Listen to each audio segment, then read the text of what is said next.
Okay, thank you. Welcome. You're in a New York state of mind. Um, can everyone hear me? Can everyone in the back? Great. I'm Amy Lariviere. I'm the moderator for this panel. I have been at it in supportive housing for over 30 years, and I'm thrilled to be here. I think we have an amazing panel of professionals. The wealth of experience at this table is amazing. So I'm just going to give brief introductions of everyone that's up here. We have representatives from the state and from the city, and then we're going to go on to some presentations, some discussion, and then we're going to have some time left over, hopefully an ample amount of time for a Q&A session between you all and the panel. So I'm going to start down at the end with the state. We have Brett Hebner.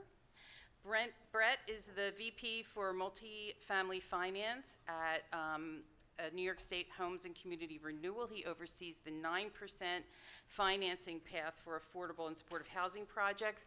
Prior to that, and this is where we get into deep experience here, Brett serves as Director of Housing at the New York State Office of Mental Health, and he was the Assistant Director for the Bureau of Housing and Support Services at OTDA that oversees and implements HHAP. I'm saying a lot of, I think most of you know what all of these different alphabet soup stuff is, but I will try and throw in the full names every now and then. I sometimes get caught up in our nomenclature, but the Homeless Housing and Assistance Program, and he's been involved in the implementation and development of the ESSHI program since its inception. Next to him, we have Rick Umholtz. Rick is the Director of the Bureau of Housing and Support Services within OTDA. And Rick oversees an array of programs that deal with homelessness, prevention, services, capital development, innovative thinking. His purview extends to Homeless Housing Assistance Program, Solutions to End Homelessness, New York State Supportive Housing Program, NYSHIP, Housing Opportunities for People with AIDS, Emergency Needs Homeless Program, and the Empire State Supportive Housing Initiative, among others. So Rick also oversees programs that are designed for specific localities within the state. And then we have Julie Behrens. Julie runs she's the Vice President for Multifamily Housing at HCR. And Julie oversees and implements the 4% path towards affordable and supportive housing in New York State. And again, we get into that deep experience. Prior to joining HCR, Julie was a successful consultant all over New York State, helping with not-for-profits and other developers create affordable and supportive housing, as well as to do various planning projects. And prior to that, she was a really instrumental member of the HPD Supportive Housing Loan Program. I got to work with her on many projects there, and she was influential in some seminal affordable housing projects around the city. Then we have our city team, and we're going to start with Patricia Dawson. Tricia is the Assistant Deputy Commissioner for the Office of Supportive and Affordable Housing and Services at HRA. She's spent 20 years in supportive housing, building communities. She spent the last 5 years at HRA implementing the 1515 program, as well as the Senior Affordable Services Program. So we're really excited to have Tricia with us here. And we have Ross. And Ross took the helm of the Supportive Housing Loan Program in the middle of the pandemic, where there was a hiring freeze and epic staffing shortages. So thank you, Ross, for stepping in to that difficult position. But Ross runs the Supportive Housing Loan Program. It's a key capital program for any development in New York City, and he has been with that program prior to becoming the director for several years. And then sitting right next to me is Gail Walsk, and Gail is the Senior Director of the Office of Housing Services for the Bureau of Mental Health at the New York City Department of Mental Health and Mental Hygiene. And Gail is a mainstay in our industry. She has more than 35 years of experience as a social worker and disaster services, and all of us in New York City know Gail. She has provided amazing leadership and support to almost every supportive housing project in New York City. So this is an amazing panel, and we're going to move right into presentations. We're going to start with the state of New York's presentation, and I'm going to hand it right over to Rick Umholtz. Thank you, Amy. Before I get into my remarks, I do want to acknowledge a couple people in the room. So members of the ESSHI team, if you can stand and use your best coaching voice to just state your name and what agency you're from. Everybody, I know there's multiple.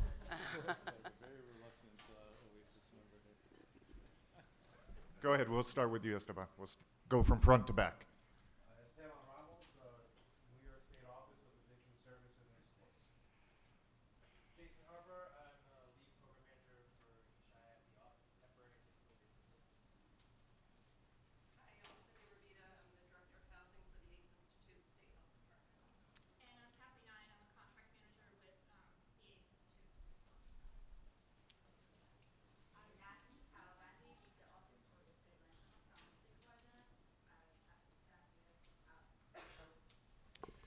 And this will, thank you, everybody.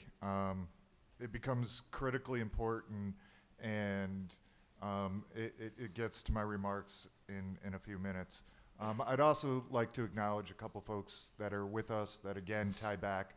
So if Dana, Brenda, and Karen, if you're in the room, if you could just stand. Dana's waving. Brenda's waving. Is Karen in the room? All right. Equally important, Brenda and Dana oversee the Homeless Housing Assistance Program, which I'll talk about, but critical that you know and are familiar with their names and faces. So I'm going to try to tailor my remarks to the crowd, and I have a few questions for you all so I can get into my remarks. I do have a PowerPoint as a fallback, but I'm going to try to move away from that. So by a show of hands, how many of you would consider yourself ESSHI experts? Oh boy, we're gonna be here long. We got one. Julie. Oh, Julie, you didn't introduce yourself. Julie Duncan from OMH in the back. All right. Oh boy, maybe I need to pull out the slides. All right. Similar question, different program. How many of you would consider yourself an HHAP expert? A couple more hands. All right. All right. How about when I say ESSHI? How many of you fundamentally know what ESSHI stands for? Raise your hand. All right. We'll strike that middle ground. All right. I'm going to try to forego some of the basics of what ESSHI stands for, the history, and really kind of focus on some of the core elements around ESSHI and HHAP, and allow ample time for all of our colleagues to hear from all the colleagues and really get to questions. So as we heard throughout today, first and foremost, the state continues the commitment to supportive housing.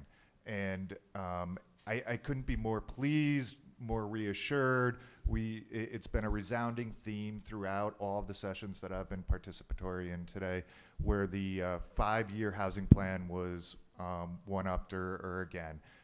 Largely, the focus for today is the 10,000 units that are part of that. 7,000 of them are new created, and then there's a 3,000 portion of that. I'm often asked, as it relates to kind of reflections of where are we today. Very popular question, in terms of what's been in development, what's our commitment.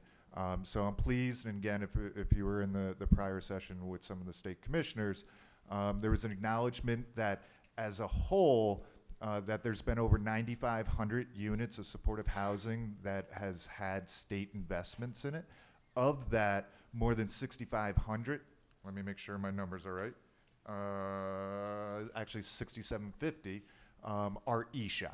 And for the development of that, HHAP has been part of it, HCR, our colleagues, HPD, a variety of capital resources certainly have contributed to that. I'll first start with ESSHI and share what I think are helpful points around ESSHI to really know. when thinking about advancing a project or even for those projects that are under contract. The reason why I started with introducing our colleagues on the ESSHI work group are those are the members that you should really know. ESSHI is governed kind of uniquely by a interagency collaboration where we meet every Tuesday, 52 weeks a year, barring storms or something of that nature. And that's where the work comes out of. So it's kind of this interagency collaboration that reports directly to the Division of Budget and the Governor's Office, and that's where the collaboration happens. So if you have a project, we're probably talking about you on some Tuesday, good, bad, or indifferent, but we're probably talking about you. And members of that agency are OMH, OASIS, OPWDD, OPDV, OCFS, DOH, including the AIDS Institute, HCR, and ourselves, OTDA. And OCFS. Did I not say them? They're here. And OCFS, so that's 8. So it's critical to a successful application understanding who the members are, because when you present an application based on a target population, those very members are reviewing your application. So as your applications are advanced under ESSHI, if you're targeting survivors of domestic violence, OPDV is going to be reviewing it at time of application and kind of looking from their lens to ensure the scope of services are matching well with what's being proposed.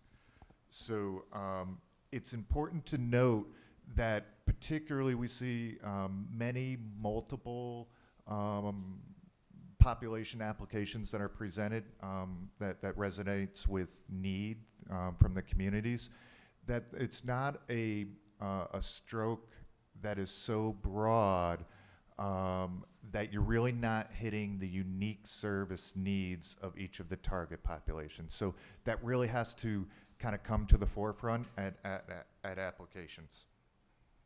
Speaking of ESSHI, ESSHI is fundamentally based on documenting the need for the project in the community. There's a couple of ways to do that, particularly pointing back to any COC statistics in the instance of OPDV or OPWDD working with the regional offices.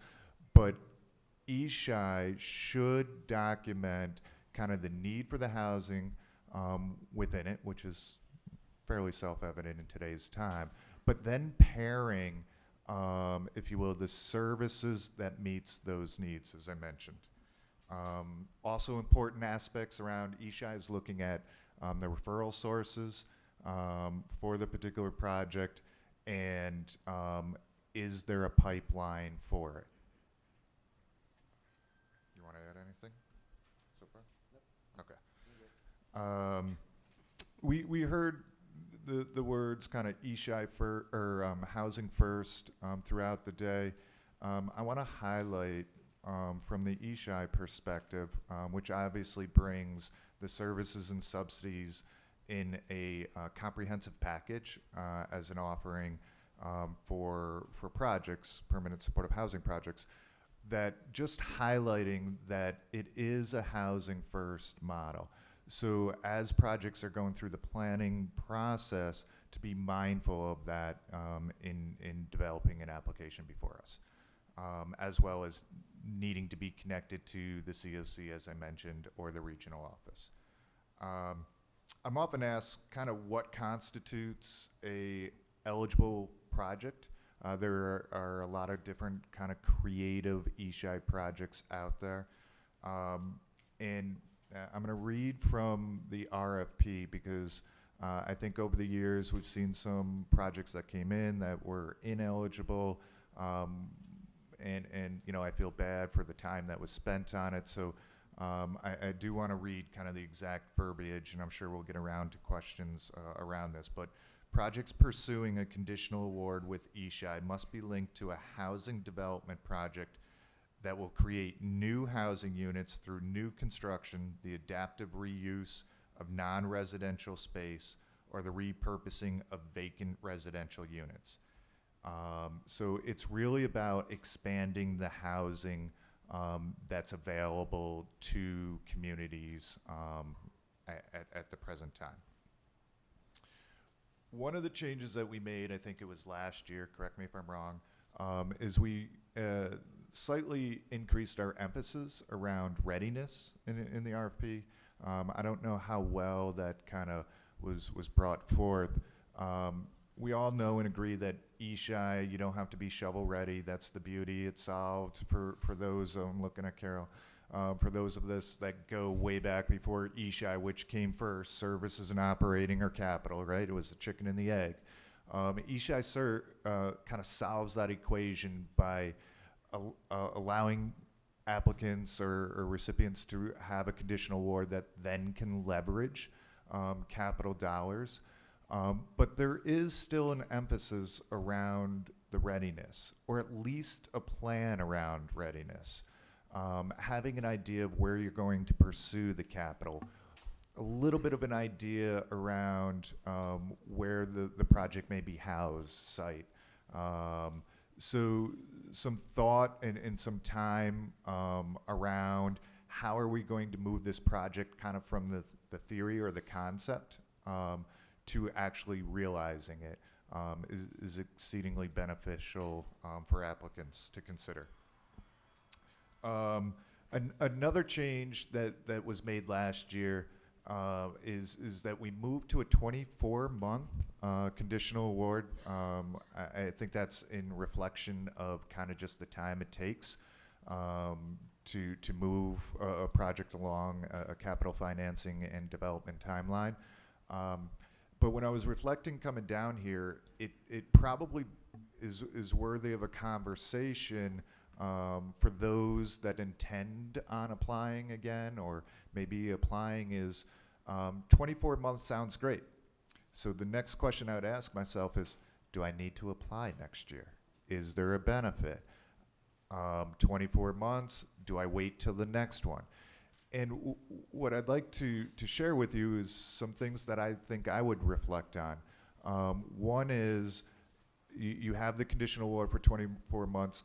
Has the project as it advances significantly changed? Is the target population that was originally being proposed still going, is the need still there? Probably. So is the project still aligning with that same application? Do we need to change the population, add a population? Has the project traveled, if you will? Maybe it moved to another county, a different COC. Maybe your initial application came in for under the maximum rate, and in today's market and rising costs, maybe you need to reconsider kind of that unit structure or per unit structure. So these are all kind of questions that I would be asking to really dictate whether or not a new application should be advanced under the next release of the RFP. And I'll just conclude on the ESSHI side, and then I'll spend 3 minutes on HHAP. That one of the changes that we did last year as well is we moved away from the groupings. Anybody who applied prior to last year, we had some groupings around target populations and how many percentage of how many conditional awards we would advance towards these groupings. We really put that aside, and last year's RFP specifically spoke to a couple of populations that were going to leverage, if you will, more of a competitive scoring. And those populations, just to highlight, were projects serving chronically homeless persons, families, individuals, and young adults that have mental health and or substance use disorders, as well as survivors of domestic violence. So I just highlight kind of some of those considerations to shape our conversations, or please follow up with additional conversations on ESSHI. As it relates to HHAP, I do feel, based on the number of hands, I should do a pop quiz. That would probably be a lot of fun for me. But make sure there's enough time for everybody. Just a few bullets. HHAP was funded out of the 5-year plan, again at $128 million. Thank you, because many of you have resonated in terms of the needs for the program, and it's been sustained for the 3rd year at that level. This is our 3rd year remaining open, so we have not closed. There's a question in the earlier session, when's the new RFP? HHAP is an open RFP, so we continuously accept applications throughout the year until funding has been exhausted. A couple other just thoughts around HHAP, and it links with ESSHI and some of the earlier remarks, and I think it's important to know applications that come before us under HHAP, based on the target population, they're being shared with our colleagues at other state agencies. Very similar to what I said in terms of ESSHI, if you're targeting an OMH population, they're going to be reviewing your ESSHI application. The same thing happens from an HHAP perspective. When it comes into our office, we're sharing it to make sure that the services package is kind of on point or from our colleagues at other state agencies.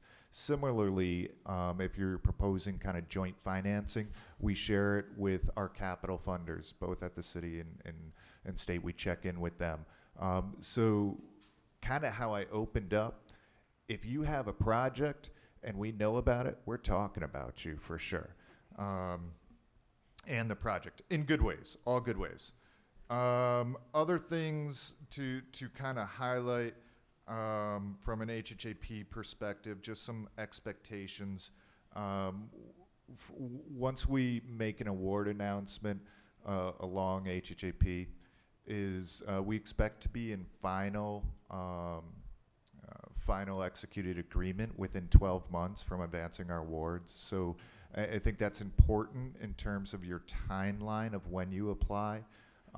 Just from a historical perspective, back in 2009, HJP moved to an open RFP, to reflect kind of current market and try to accelerate the development behind the funding, but B, also to move towards acquisition so that purchasing of property and that sort of stuff wasn't waiting for 14 months, 18 months for a state determination. And just a little bit of kind of spinning on some numbers. In 2021, we celebrated 26 projects opening with many of you here. In 2020, we approved 30 projects. In 21, we've done 32 projects. And next week, anybody know what next week is? Raise your hand. No one knows. June 8th. HHAP board meeting.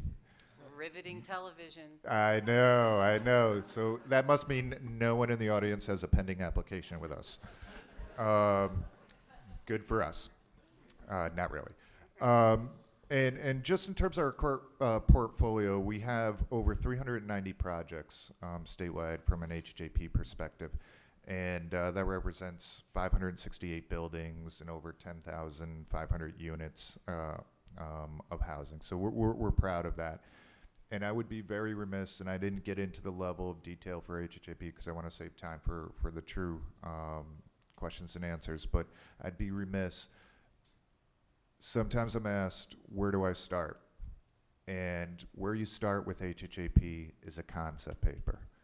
Concept paper. If people were to ask me, where do I start with ESSHI? It's with a conversation with the people who stood up in this room of what are you thinking about and contemplating. We want to hear about your project. We want to talk about the project. And we want to help you get across the finish line and celebrate a ribbon cutting. So thank you, and I'm probably way over time. Thank you, Rick. Okay, so we're going to move on to the other state presentation with Brett and Julie. We'll bring up your slides. Rebecca, if you could help us. you don't want the slides? Or you do want slides? We don't have to have slides, I don't think. It's up to you. Okay. You're going, right? Yeah, I can go next. Yeah, okay. Hi, can everyone hear me? Yeah, great. So I'll keep my comments brief. We decided to skip the slides. Yeah, I guess we decided to skip the slides. So my name is Julie Behrens. I manage the 4% pipeline at HCR HFA. And I just have a few comments about, and tips for folks that are looking to come into our pipeline. So the exciting news, as everyone knows, the state has a new housing plan that includes a new commitment over the next 5 years to 10,000 units of supportive housing. That includes 3,000 units of supportive housing preservation, which I personally am very excited about. We've known it's a very big need in the state for a long time.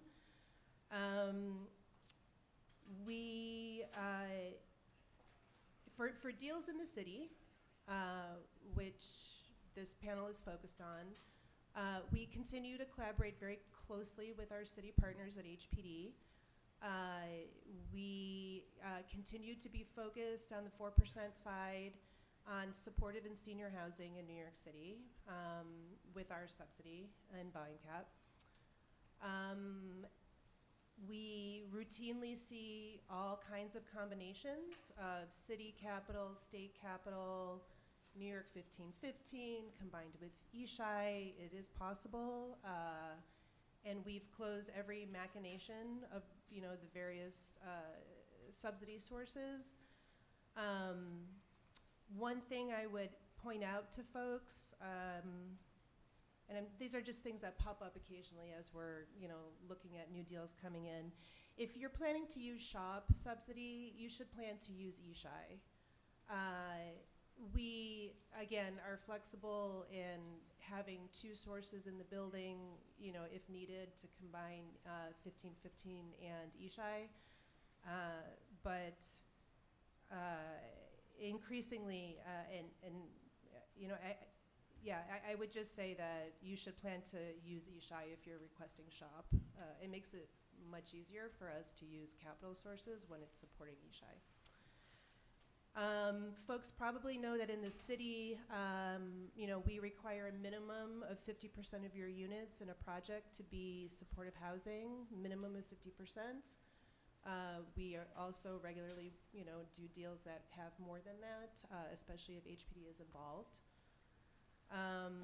And in terms of space in our pipeline, it's a crowded, full pipeline. Just like the cities is crowded and full, the states is crowded and full as well. So no different.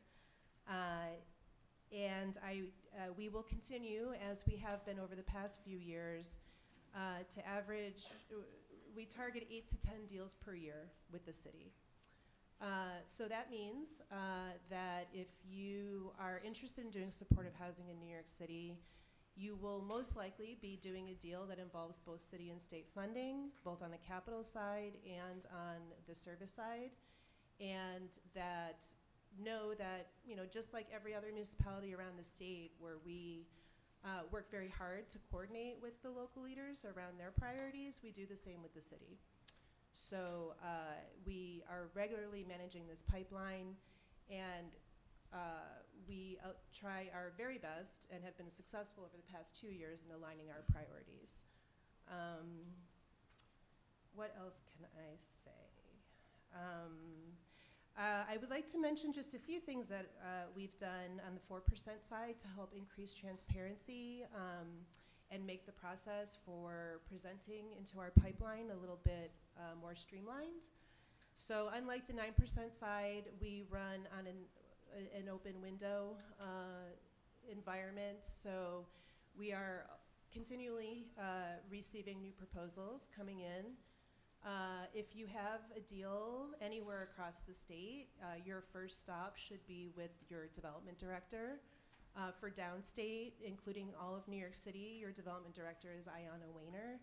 I'm sure she's here today, and others maybe even on another panel.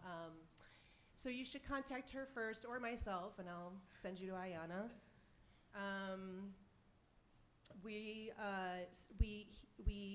generally review in the neighborhood of 6 to 8 deals per month in TA sessions, and get back to sponsors with our initial comments and remarks at the end of every month. Basically, I have a standing meeting with my team at the end of the month where we review everything that we saw that month. Also, you'll notice on our website, we've put up requirements for coming in for your TA session. So we borrowed from HHAP and asked for a concept note, some underwriting, any commitments you've gotten secured already, and some other basic information so that we can actually have a robust conversation by the time you get to TA. And the development directors will help you, to prepare for that. Some tips for helping your project become a priority, or more of a priority in a very crowded pipeline. One thing is that I'm going to start requiring for TA session that developers come in with their proposed service provider from the beginning. So it can't just be a developer still shopping around for who their ESSHI person is going to be. I want to see deals that are actually thought through before they get to me. So that's one thing that I'm changing. The other thing, just a reminder, actually, that another of the state's goals is to encourage not-for-profit ownership in housing. So if your deal has some ownership component for the not-for-profit, then that is potentially a way that you might be more competitive in the pipeline. So that's something to consider as you are negotiating with developers and developers negotiating with service providers. What else can I add? I would like to also echo a couple of comments that Rick made that we see showing up in our pipeline that I'm trying my best to tighten up to avoid problems down the line. So one thing is demonstrated need in the community. It's really important. Of course, there's the need that most of us who work in this field know always exists, and then there's the very hard work of documenting it and actually getting bodies into the units, and that's a different task, right? So I will say that since I've been in this role over the past couple of years, we've gotten to conversion and have had some trouble renting up ESSHI units, and that is bad. Bad. We're spending capital that is specifically for supportive housing, and I've had a few that we've had to help so that they can convert. So some tips to avoid that bad situation and some things that we're trying to do to tighten it up. One, coming in early with your developer and with your provider is really important, as I've mentioned, as early as your TA session. Another thing that I have done is that once we are prepared to take your deal into our pipeline, I'm asking for a follow-up with whomever your referring agency will be, whether it's HRA in the city or one of the state O agencies, to verify for us that they anticipate sufficient referrals for the population that you are proposing. Again, I know that there is enormous need, but that is a slightly different question than an ability to market or outreach. Market's the wrong word, it's outreach, and bring in qualified tenants into those units. So this is another thing that we're doing before we kind of start underwriting in earnest to make sure that everybody has a plan. So you wouldn't be surprised that once your deal is in the pipeline, the first call is a kickoff that involves the provider and the developer. And if you are a developer provider, and there are some in here, that kickoff call includes your development team and your social service team together. Because sometimes that communication isn't as tight as it could be either. So So those are some things that we're doing to really encourage a comprehensive plan by the time we're getting ready to really get into the capital financing side. Another tip, and I can't really think long and hard about 2-bedroom units. They're harder to fill than you might think, and so we're really paying attention to deals that are proposing anything larger than a 1-bedroom, that there's really a real plan and expertise. I look to my O-agency experts to help me understand the expertise that the provider has, and also the ability to maintain a steady stream of referrals into larger units. So I think those are all my comments. So I'll stop there. Thanks.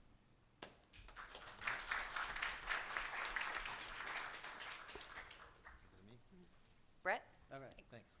I know we want to get to the city folks and the questions and answers, so I'll just kind of extend Julie's remarks a bit. So as it wasn't apparent already, there are 2 different paths at HCR: the 4% side, which is the bond, Julie's tax-exempt bond and financing path, and the 9% path, which is what I oversee, which is the competitive path for tax credit. So we actually moved to right as I joined the agency in the height of the pandemic, because I have a sense of timing, that we moved to a twice per year RFP structure on the 9% side, and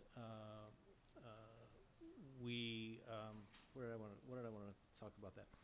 We fund about 30 to 40 projects per year. That hasn't changed since we moved to a twice a year. So although the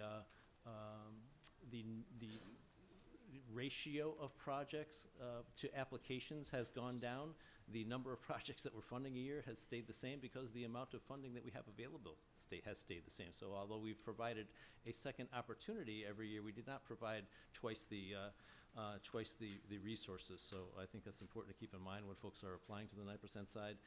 It is extremely competitive, and we try to do the best job that we can, in both geographically and competitively, trying to reach the best projects. Why do I have this written down? I'm making notes to myself and forgetting about it. One of the other things I wanted, you mentioned a concept paper. The 4% side has adopted the concept paper process. Traditionally, the 9% side has had TA be open only when the RFP is on the street. I've changed that and opened that so you can come in for TA whenever you like. And I want more folks, hopefully that message will get out. I want more folks to take advantage of that, because we're still seeing a crush of TA once the RFP hits the streets, which really impinges on our ability to provide that TA to have staff availability. So you wind up in these quick half-an-hour sessions with the development director, rather than if it's outside the RFP process, which we only tend to leave the RFP on for 6 to 8 weeks. So if it's outside the RFP window, then you're availing yourself to potentially greater access to tech units, our underwriters, our architects, our environmental unit, besides just the development director. No slight against them. We keep mentioning development directors. Julie mentioned Ayana, which is the downstate. The slides that hopefully will be available for you folks to just kind of access later has a whole bunch of information on ESSHI, all of our capital programs. We're not going to spend time going over them in detail. I trust, Amy, will be available to attendees at a later time. It actually has the development director's contact information. There's also lots of information on our website, on HCR's website, about the 9% process. We try to put up a video, or at least tips and tricks every year, slides for folks. So what else did I want to mention? While we focus on SHOP as the supportive housing subsidy resource, I want folks to understand that we awarded in our last round not only the full $23 million in SHOP that was available that we made available through our 9% RFP, but over $49 million in other subsidies for supportive housing as well. So we have a range of subsidies. It's not limited to SHOP. I want people to keep that in mind. We obviously have limitations with SHOP, but we try to, you're certainly eligible for our housing trust fund or senior housing or other resources, and we try to maximize those to the best effect. Again, first line of contact is development directors, and I think that's all I really wanted to touch on capital, so that, again, let our city partners have a chance because this is all about ESSHI and 1515 and comparing the two. So let's get to the city folks, and then we'll hopefully open up for questions, and we can have more of a conversation.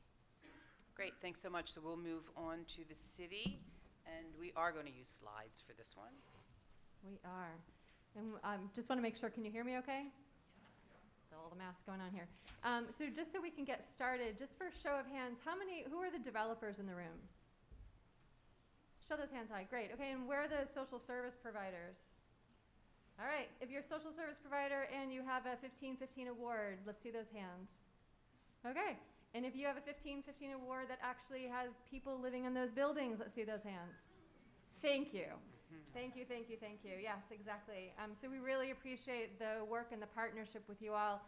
We're 5 years in to 1515, and there's a lot that's been going on, so we really appreciate it.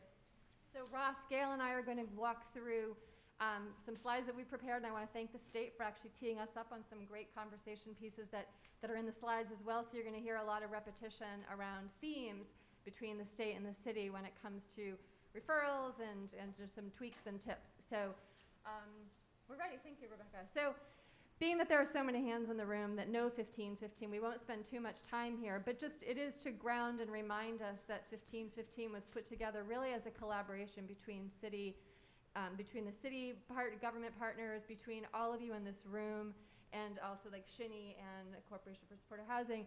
There's a lot of thought that was put into this, and so we do have grounding, and there are values that have set us forth, and we've had some real opportunities to really learn from what has happened. So again, there's a lot of partnership on this, and there's some focus areas that we've been committed to. So we'll move on from this side, Rebecca. Thank you. So there is agency roles that are really collaborating here. So we're going to turn it over to Ross to start us off. Sure. Yeah. So I think that you're going to hear the word collaboration continuously throughout this presentation. So, 1515 only works as a collaboration between all the agencies in the city that have different roles to play here. So, as HPD specifically, we're the housing finance agency. So we're providing capital financing as well as other kinds of assistance. We also tend to serve a sort of coordinating role in a lot of other needs that projects have throughout pre-development and construction. And we are constantly talking with our agency partners. We're collaborating. We're sharing information. We have consistent meetings on referrals, on new projects. It's just a constant process of coordination to make sure that this program continues to work. And Ross comes to us with a lot of questions as well, which is really great. So for HRA, our role is, there's a bunch of roles in here. Many of you know with CAPS, there's eligibility, and so determination is definitely a part of the HRA's portfolio. Getting the CAPS system up and going, there's another panel for that down the hall. So that's another project. For 1515 on the procurement side, we are doing the procurement, and then we pass it off to DOHMH, who actually does the contract registration. So with that, I will pass it off to Gail. Hi, folks. So, can you hear me? So, community and collaboration and partnership is 1515 from the beginning till your project, you're in your next regulatory agreement with HPD 30 years from now. We work together all the time. Your contract is registered with DOHMH, and DOHMH provides your contract management through the life of the program. But through the life of the program, we're still working with HPD, and we're still working with HRA because your referrals are coming in through DSS and HRA, and you're getting your 1515 rental grant through HPD. So, and when we think about this, we think about community. Not only we have a contract with you as a social service provider, but you're in community with your facilities manager and in your partnerships. And so that is I think the principles of 1515, in that you're building community for your tenants, and you're building community in how you manage your whole program. And that's how we, as you see through one presentation, we really are in partnership fully, and you heard that also from the state, working with your developers at every level.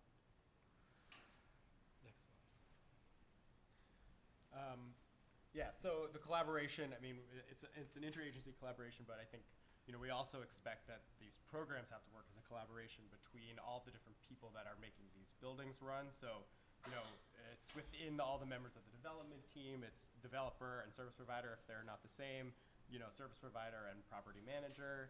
And this collaboration has to start really on day one, on the inception of the idea of the project. So, that really starts with the development of the program on site.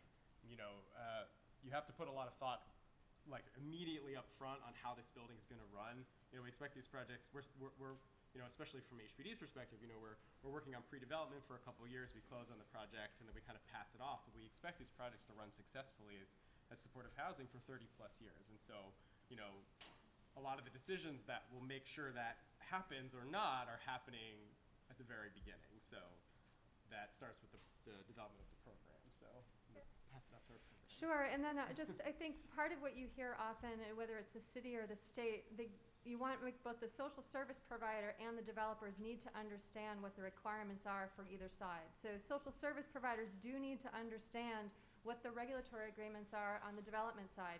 In fact, for the 1515 RFP, you actually need to know some basics on this in order to answer some of the questions. So this is why the cooperation, the communication needs to happen really early. I think similar to the state's comments about understanding just for the set-aside units and making sure that you're selecting a population that actually is going to be kind of a sustainable pipeline is really important. There are, I think we've talked a lot, both city and state, around, you don't just want to check all the boxes so you can get all the points in order to get the award. That does not serve you well when it comes time to actually finding people to move into those apartments. And I'm seeing a lot of you smiling at me as I'm saying this because you know and you've actually lived that. So please be thoughtful about thoughtful about this. We as a city are moving like lots of people, and yes, they're individuals that we're moving with urgency, but we're moving big populations too. So we want to make sure that the housing that you're developed is something that we can move people into for you. And just to jump on that, it's the timing. So you may get your 1515 award, and then you find your site, and then you start talking to your developer, and then you haven't spoken to your developer in a long time, and by the time you're going into contract initiation, you're sitting down with Ross, Tricia, and I, and the social service, may not be really clear on how this program has developed. That communication and partnership has to occur from the minute you start thinking about this program and continuing on. So if there's changes in your development over the years before you hit the ground, before you do your groundbreaking, you know that you can still serve the population from our program side. That continuous communication is what's most important, and in your building.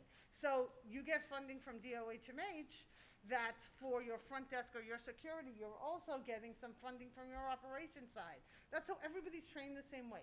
So everything going on in your building is person-centered and is really about ensuring that the persons who are living independent lives in your apartments, right, that you are giving services to so that they can maintain that stable housing over the long run, are all by everybody in that building, from your director to your case manager to your porter to your super, are all aware of and know how to talk to persons who are coming from lives of trauma in a manner that's going to help them maintain stable lives. And that really is the most important thing when we're talking about developing this housing and helping our tenants be stable over the long run in all our housing. So really excited to show these next group of slides. This is definitely I know we're close to cocktail hour. We're going to show you some fun, pretty colors. So for 1515, where we're at right now, you can see we've awarded, remember awards are awards. They take time to build, but we've awarded over 6,500 units. So we're very excited about that. When the three of us were talking earlier about, well, how many people have actually moved in of this? About 40% have moved in or actually are linked and ready to move in. And this really speaks to, there's a lot that's happening.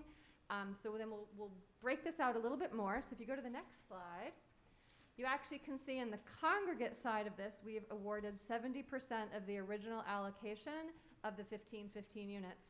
And I'm seeing a few of your faces drop. Like, yes, 70%. There have been a lot of proposals that have come in over these years. And then on the scattered site side, we've awarded 17% of the original allocation. So then we'll go to the next fun slide. And again, these are units that have been awarded, and this is broken out so you can see all of the adult populations. So everything that's in the darker color has been awarded. So if you look at the adult singles, we've awarded 77% of the congregate units, and there's 23% left of the singles. On the scattered side for adult singles, you see that we've awarded 15% of the original allocation, and there are 85% of those units still available. So you can see for each of the populations where there's been a lot of interest from all of you all in the room, and then also where there is still opportunity. So I'll say up front too, there's a new housing plan that's coming out. There's a lot of conversations. You've heard the commissioners talking about this. We can see from the numbers and the data as well, like where there's particular interest, but we do think this also speaks to, as you're getting ready to develop, if you can see, as we look at the families with children right now, the city's allocation for congregate, we have 96% of those units have been awarded already. So yes, there'll be some conversations that are still to have from our side, but we want you to be aware of this is where we are.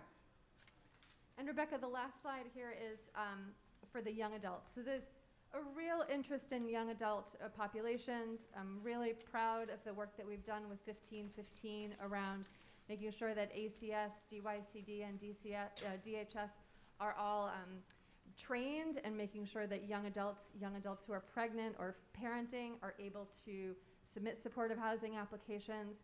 We definitely need providers to be doing this type of work. The original allocations were much smaller than the adult populations because it's newer for us as a supportive housing community.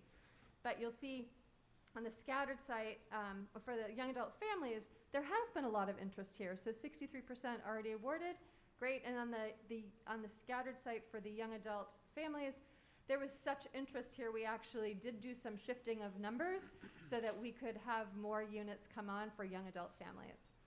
So that's where we stand on the awards to date. Ross? Sure. Next.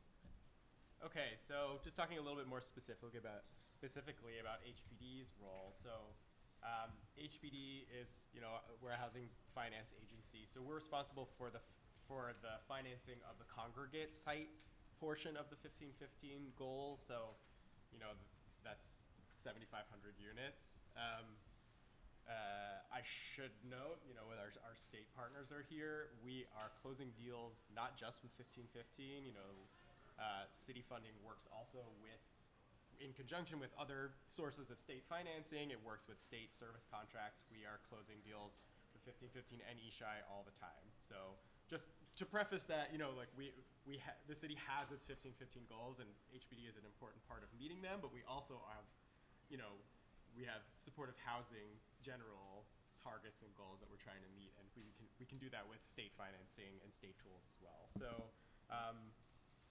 historically, most of the supportive housing, or all of the supportive housing at HPD, was being developed through the supportive housing loan program, which is what I'm in charge of. But in the last couple of years, there have become homeless requirements in most of HPD's programs, and it is possible to turn those homeless requirements into supportive set-asides. And so we're seeing a lot more supportive housing being developed as smaller set-asides in ELA buildings, in senior buildings.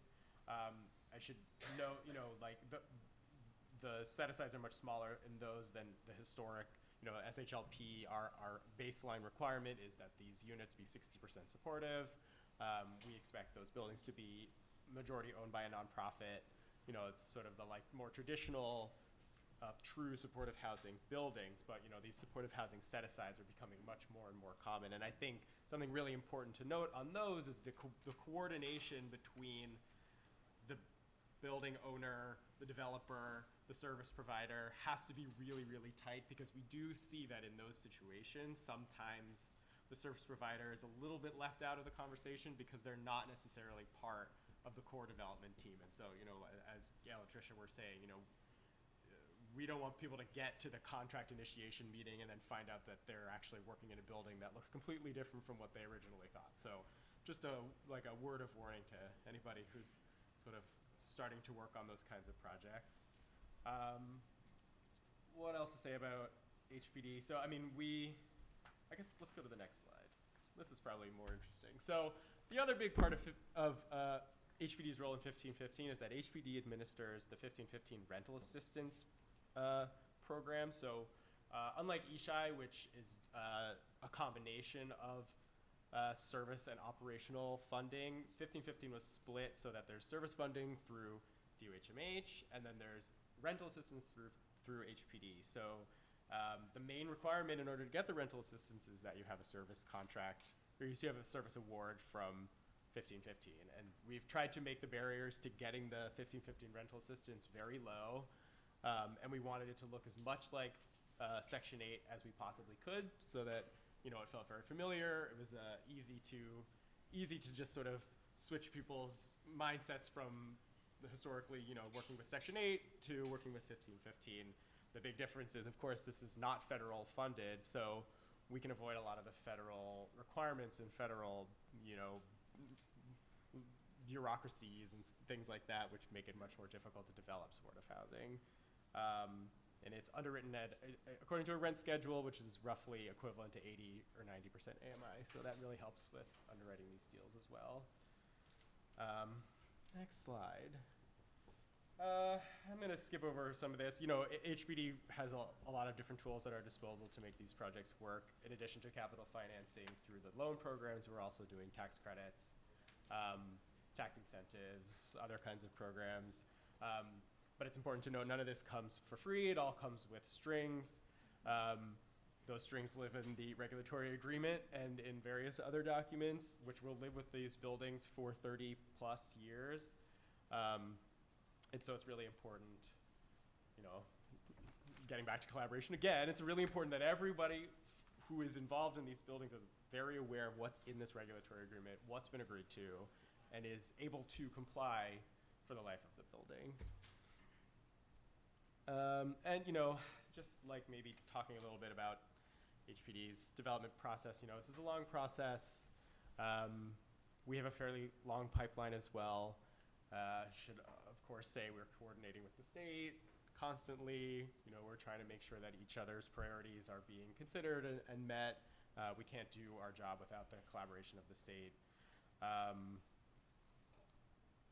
guess I should emphasize, you know, the earliest stages, we want you to come to us with a site, and, you know, if you're doing supportive housing, we want to know that you have a nonprofit partner, you have a service provider on board, you have a coherent plan for services, you know which service contract you're going to pursue if you don't already have an award. You know, when, at least, especially for the supportive housing loan program, when we're intaking these projects, we want to understand that you know what you're getting into and that the supportive housing aspect is not an afterthought. So just make sure that, you know, it's being presented appropriately to us. And I think that's all I have to say on HPD's role. Yes, there's more. We'll go quick. We're going to go quick. There's a little bit more, but I know we want to have time for questions. So it all goes back to coordination. So from the moment your proposals come in, all three of our agencies are part of the review committee. And just as we're coordinating, we need that to happen on your side.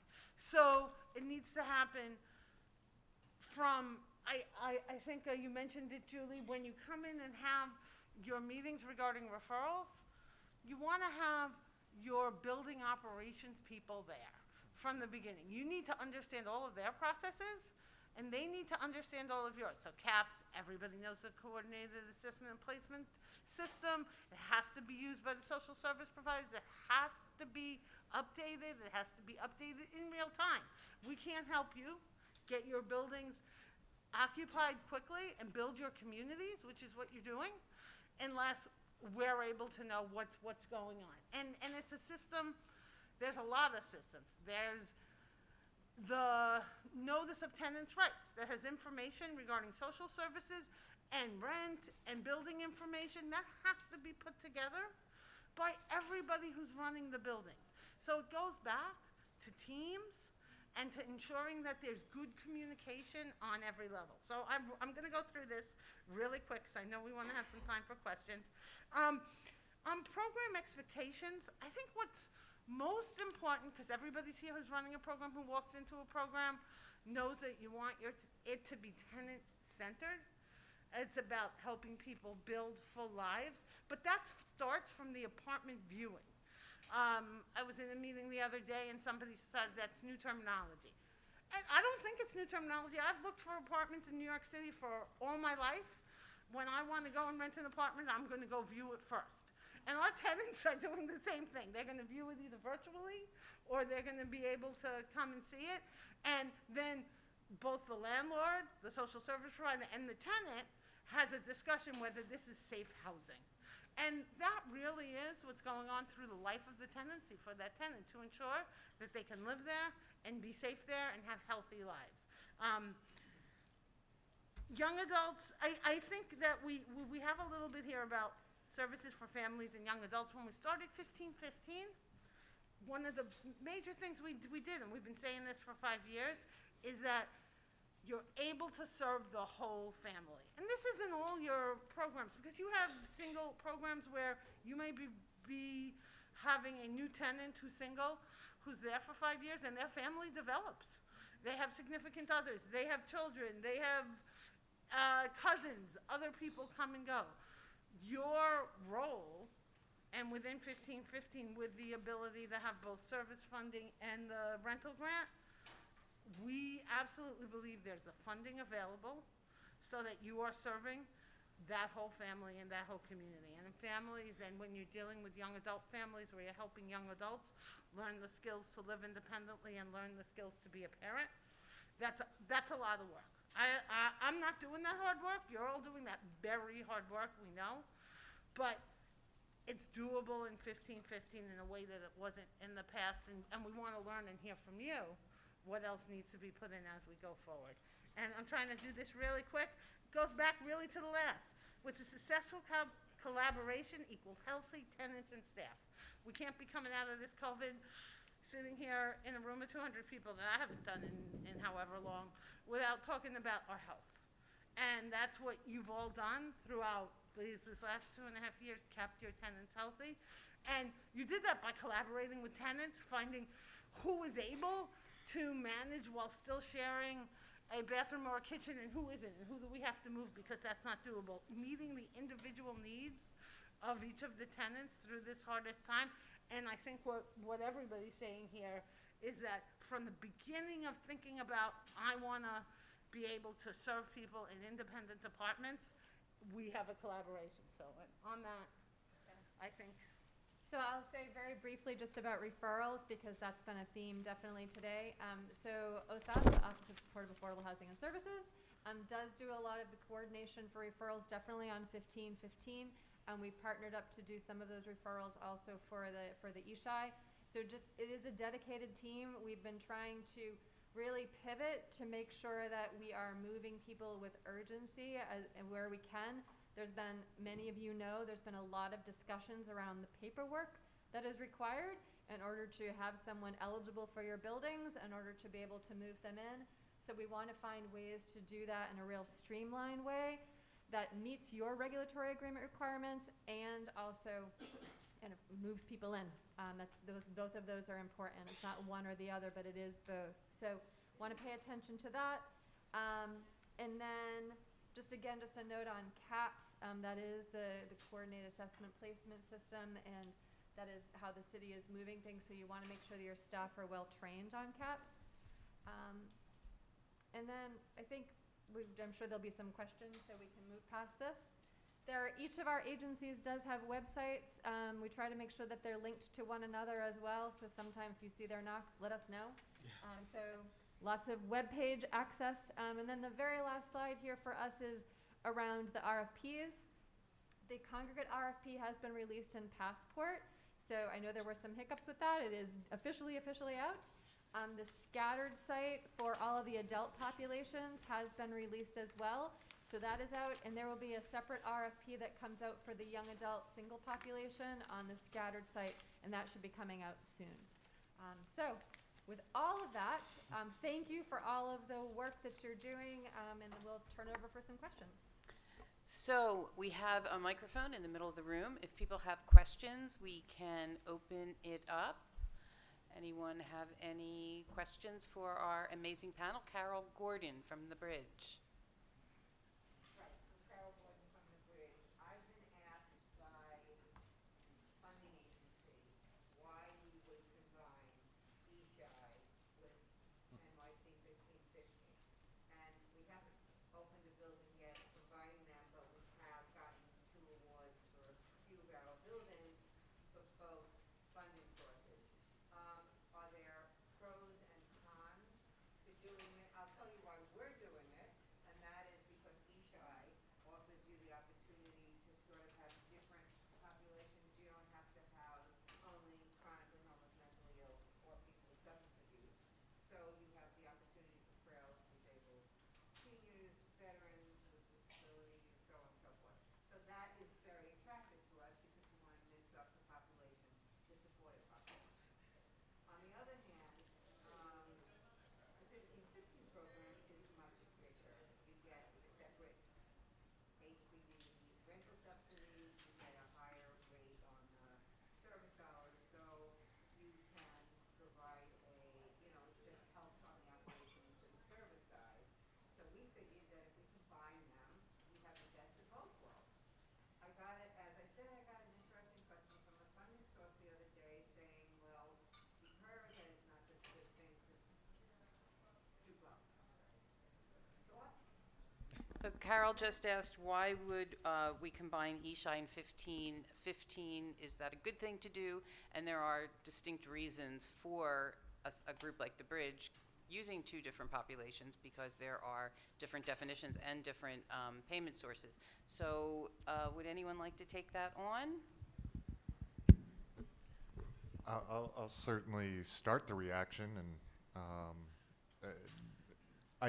for all the reasons that you suggested, it makes sense, right? In terms of the need in the community, who you're trying to serve, the different populations between the 2 programs who can be served, and quite frankly, the subsidy amount and the operating income between 1515 and the differential down to ESSHI.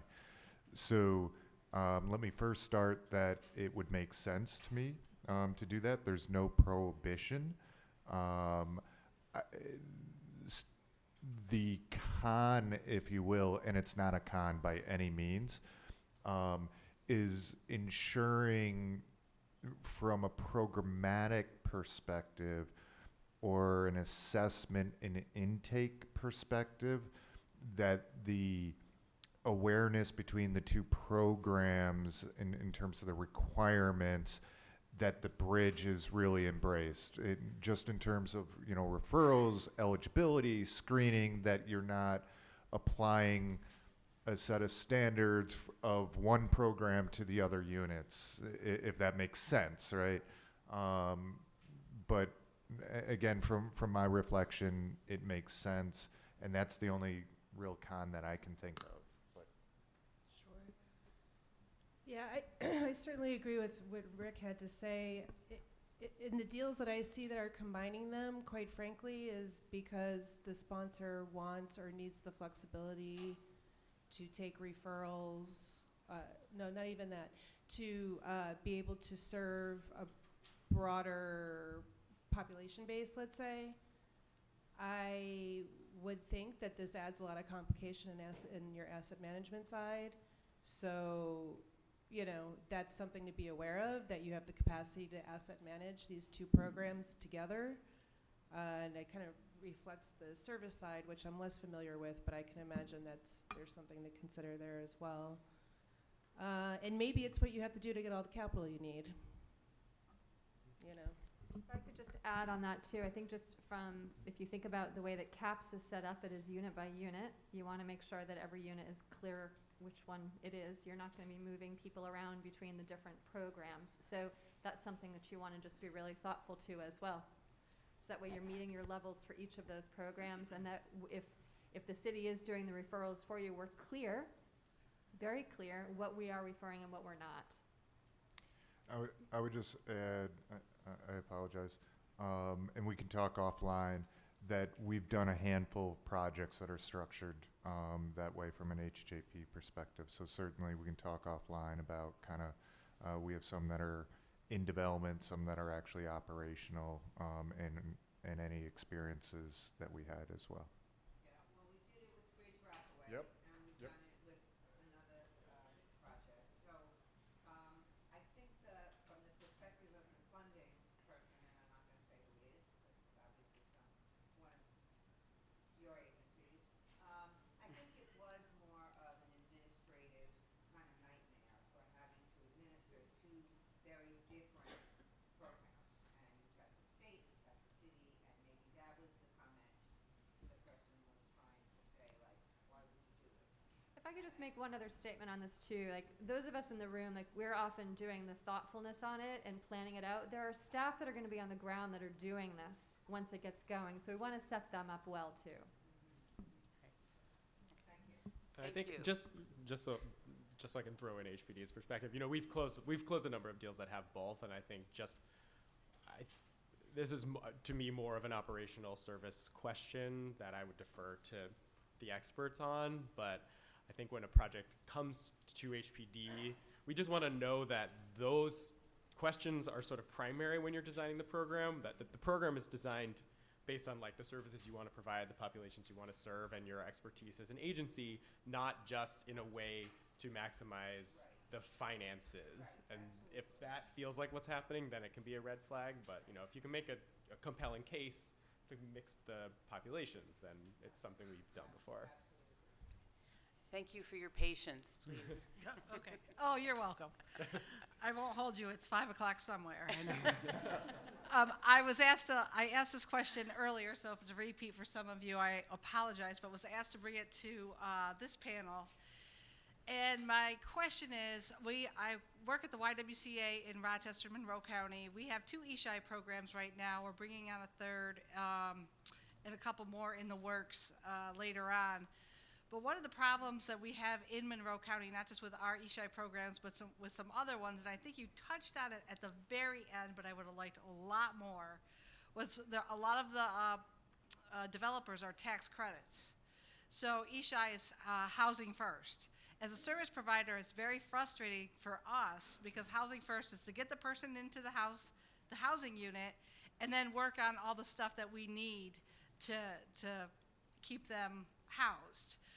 The developers are like, you can't move them in because you don't have X, Y, and Z. We might be looking for a birth certificate being snail mailed from Florida, or a social security card, or whatever, and people are staying in shelters a lot longer, and we are not able to pay the developer for that unit in the beginning, so they're losing money staying on our contracts. People are staying in the shelter longer because we can't move them in because of the tax credit issues. So what would you do if you were a service provider? Because I need help with this. So since you're talking about a deal in Monroe County, I think maybe the state has to respond to that. This is what I would advise, and it echoes the theme that we're all talking about. Yeah. You know, you need to be talking with your developer and vice versa developers. Like, you need to be in a real partnership. We do. We are. And so that helps, right? That It at least does. you're in a dialogue with your developer. It Now, does, but to they're your not issue going- about moving folks in, I get it. It's rough. It's hard. It's a lot of paperwork. It's a lot of verification. The reason we're able to build the housing we build is because of the low-income housing tax credit program. Without it, we would not be talking about having any of these buildings. So I think, for folks that are longtime providers or new providers, think about your capacity to get this done, understanding that there are always going to be delays when you're moving highly vulnerable people from one place to the next with lots of requirements and paperwork. But, it's about thinking ahead to the capacity that you need to get it done. And what you describe is not an unusual situation. It's not great for anybody, but there's it's hard work. It's hard work that we do, and there's really no way to not satisfy all those tax credit requirements without setting up your tenant for more pain in the future, basically.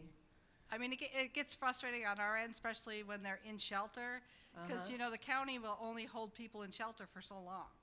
So we can keep telling them, but we've got a place for them, and we're just extend them.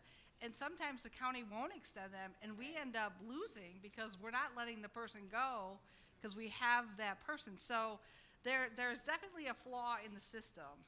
And the other thing is that there's a lot of different ESSHI programs in Monroe County that we utilize. Some are from OTRA, some are from, are contracted from OMH, some are contracted from AIDS Institute. Everyone is different. So you have to, everybody's rules and regulations are just a little bit different than, and I love Jason. Jason's great. I met him face to face today. We've been on emails and phone calls, and I'm probably a pain in his what, but. You raise a really interesting point, I think, about the ESSHI program that is potentially helpful to folks as they're planning their programs. Yeah. Now, the beauty of it is it allows for flexibility with populations. The challenge, is always in the details. So that means you're contracting. We're trying to smooth this out, I think. I'll let Rick talk to it, but you need to know the requirements of your various contracting agencies. That's something that is part of the work that we're doing here. But maybe you can talk to buildings that have more than one population. I think there was some movement in having fewer contracts in. Yeah, so as always, you bring up excellent points. From an ESSHI perspective, as Julie mentioned, it offers great flexibility. It does defer to the state contracting agency, right, to know their rules, responsibilities, and they do vary, right? OMH, in terms of how they contract, is a bit different, even down to their payment, to be honest with you. I think OMH kind of uses an advance payment model. OTDA uses a reimbursement model. DOH's contracting around ESSHI is different. I'm not so certain.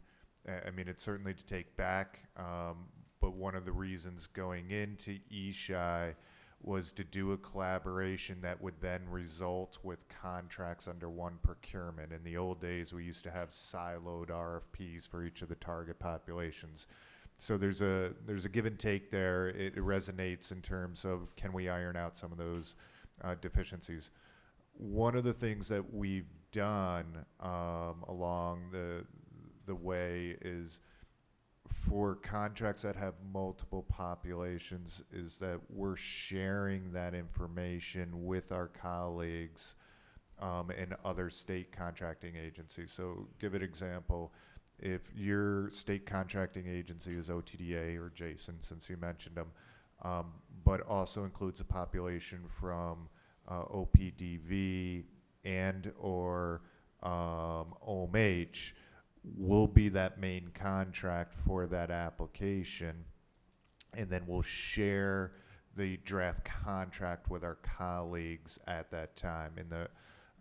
So we're trying to incorporate that wisdom and information at the time of contract. So we're trying to get on all the same page when there's mixed populations.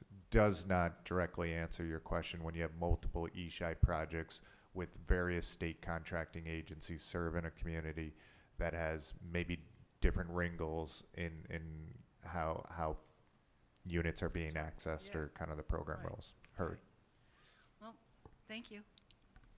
So I just want to add one more thing with regard to your first question.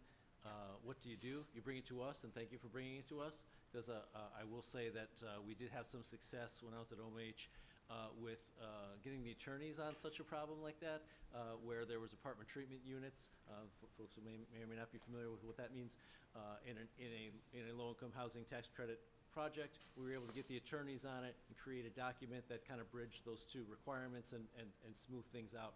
So I can't promise anything. Obviously, to Julie's point, there are certain things that are inflexible, but I think that you raising it here is an important first step for us to, as Rick said, take it back, get our attorneys on it, take a look at, is there any flexibility, is there any things that can be waived even temporarily in order to get folks into housing and comply with the housing first model while not being disruptive to the tax credit model. The other thing I would say is that while folks are in shelter, I know it's DSS, right? They're paying for the shelter. They're probably not providing any services whatsoever, but they should be working on, trying to get these folks a documentation together in order to transition to housing, right? So. It's our case managers that work on getting the documentation Right. to get them out of housing. Right. But when somebody's fleeing domestic violence, they run out without their ID, Absolutely. Right.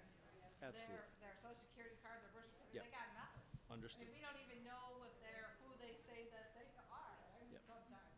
Yep. So it's a peeling back an onion until we get to what we need to do. Yep.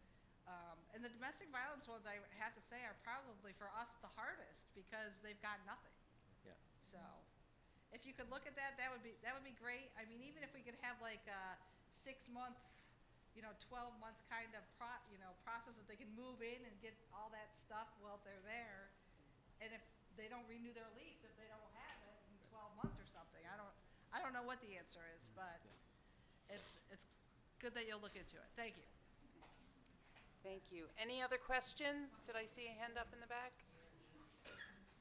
I know we're really close to cocktails, about 9 minutes. Anyone else? So I would just like to ask a question, because it's interesting that we just had from Rochester where they have people that they want to move into housing and they can't move them into housing. And here we are in New York City where we have all these units and we can't get people to move into them because we can't get the referrals to work out. So, it's a really daunting issue. And as Julie was saying, everyone wants to move people into these units. What can we do? Is this a time-limited problem because of COVID, or is this some sort of systemic issue where we're not getting referrals from people that we really know need housing? So I'd like to jump on that for a moment because I think it's everything. So I think there's probably some system issues. There's probably some referral issues. There's also the issue of having the right apartment for the right tenant. So I think that even though we have vacancies, we have limited resources. And so there's the issue of you show somebody an apartment, and it may not be the apartment they need for the time in their life now, and we may not have that right apartment within the limited vacancies we have. So I think that there's that third part, is how do we ensure that our whole system has enough options to meet the needs, which are very varied for each of our persons who are in need of housing. And so I think it's very important to think about that, because I think there's a lot of referrals going through now. And sometimes how do we make that work better? Part of that, I believe, is how do we communicate better to our persons who are going for an apartment viewing, the ability to move into permanent housing, even if it's not perfect, doesn't meet every need, and then understand that they're going to develop a life, and that may mean that they'll find some comfort in this, or it may mean that at some point they'll have the stability and the ability to move forward. You can't guarantee that. But it is about how we, on all levels, from the shelter level to the apartment viewing level, help the applicant understand that there are some limits to our resources. And I think that that's a big piece in the referral piece, because I believe that there are at least 3 referrals for every vacancy going through very quickly now. And you would think that would mean this, and it doesn't.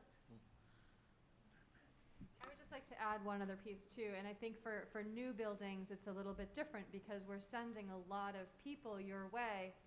I do think on re-rentals, this is where there can be some slower process on this. And on the re-rental side, what I would really just encourage you all, because you're all leaders in the room, is really supporting your staff around, there is client choice here. And as we've worked with many of you over the past couple years around how you market your buildings and how you talk to people about coming to your apartments as well, so that you are actually presenting in the apartment viewing portion of this a welcome. It is not putting up all the barriers before the person walks in the door. We have definitely moved to, folks have been so phenomenal over the past few years doing virtual, figuring out how to do virtual, never mind doing virtual, and then putting together some really great marketing material that sometimes doesn't get to the shelter staff to get to the person before they actually get to interview.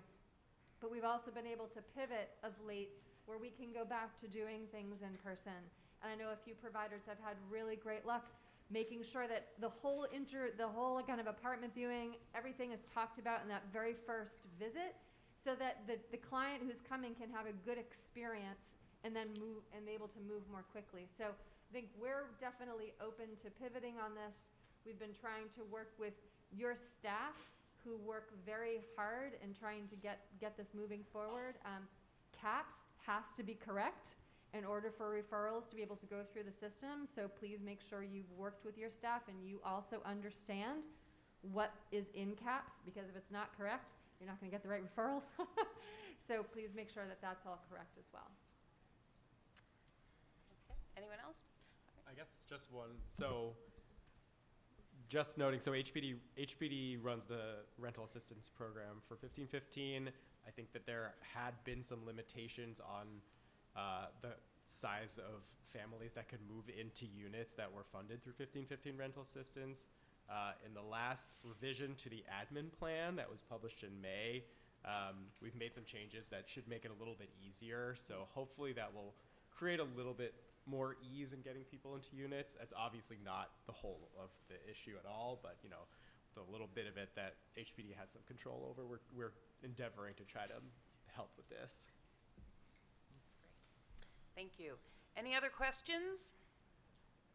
Okay, well, thank you for joining us for this New York State of Mind. Could I just say, just before everybody leaves, my apologies. I know it's cocktail hour. But from the bottom of my heart, I want to say thank you to everybody in this room. You guys are saving lives day in and day out. And without you, we couldn't be successful as a community.